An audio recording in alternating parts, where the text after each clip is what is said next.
ലണ്ടനിൽ 75-കാരിയെ ബലാത്സംഗം ചെയ്ത് കൊലപ്പെടുത്തിയതിന്റെ വിവരങ്ങൾ പുറത്തുവരുന്നത് 60 വർഷത്തിനു ശേഷം. പ്രതി കുറ്റം സമ്മതിക്കുന്നത് 6 പതിറ്റാണ്ടിനിപ്പുറമാണ്.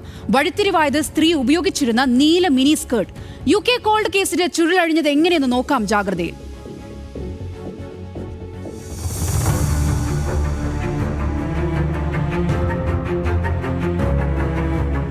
1967 ജൂൺ 28 ബ്രിസ്റ്റോളിലെ ഈസ്റ്റണിൽ ബ്രിട്ടാനിയ റോഡിലെ വീട്ടിൽ 75-കാരിയായ ലൂയിസ ഡ്യൂണിനെ മരിച്ച നിലയിൽ കണ്ടത് അയൽവാസിയായിരുന്നു. പക്ഷേ വർഷങ്ങൾ കഴിഞ്ഞിട്ടും എന്താണ് ഡ്യൂണിന് സംഭവിച്ചതെന്ന് കണ്ടെത്താനായില്ല. പോലീസ് അന്വേഷണം അവസാനിപ്പിച്ചു. റൈലാൻ ഹെഡ്ലിയാണ് കൊലപാതകത്തിന് പിന്നിലെന്ന് ഇപ്പോൾ കണ്ടെത്തിയിരിക്കുകയാണ് ബ്രിസ്റ്റോൾ ക്രൗൺ കോടതി.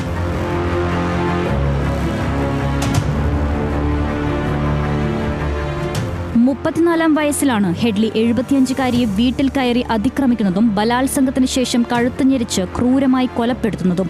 58 വർഷങ്ങൾക്ക് മുൻപ് ലഭ്യമായ സംവിധാനങ്ങളെല്ലാം ഉപയോഗിച്ച് അന്വേഷണം നടത്തിയെങ്കിലും ഒരു തെളിവും പോലീസിന് ലഭിച്ചില്ല.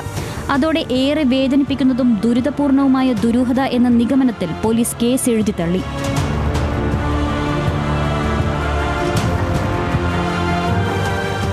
പക്ഷേ വർഷങ്ങൾക്കിപ്പുറം അന്വേഷണ സംവിധാനങ്ങൾ ദുരൂഹത നീക്കാനും വിപുലമായ അന്വേഷണത്തിനും ഇറങ്ങിത്തിരിച്ചു.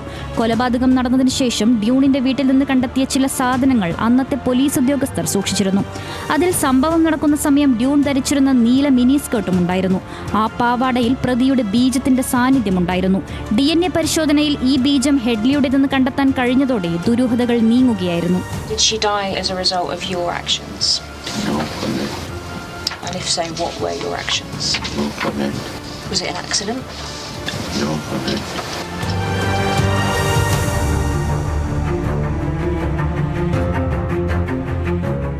ഞെട്ടിപ്പിക്കുന്നതും വെറുപ്പുളവാക്കുന്നതുമായ ചരിത്രമുള്ള അപകടകാരിയായ സീരിയൽ കുറ്റവാളിയെന്നാണ് പോലീസ് ഹെഡ്ലിയെ വിശേഷിപ്പിച്ചത്.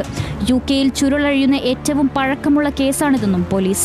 വിധവയായിരുന്ന ഡ്യൂൺ ഒറ്റയ്ക്കായിരുന്നു താമസം. രാത്രിയിൽ ഇവരുടെ വീട്ടിലേക്ക് അതിക്രമിച്ചു കയറി കൊല നടത്തിയെന്ന് ഇപ്പോൾ ഹെഡ്ലി സമ്മതിച്ചിരിക്കുന്നു. മറ്റു പല ബലാത്സംഗ കേസുകളിലും ഹെഡ്ലി കുറ്റവാളിയെന്ന് പോലീസ് മുൻപ് കണ്ടെത്തിയതാണ്. അതിൽ ശിക്ഷിക്കപ്പെട്ട് ജയിൽവാസം അനുഭവിച്ചയാളാണ് പ്രതി.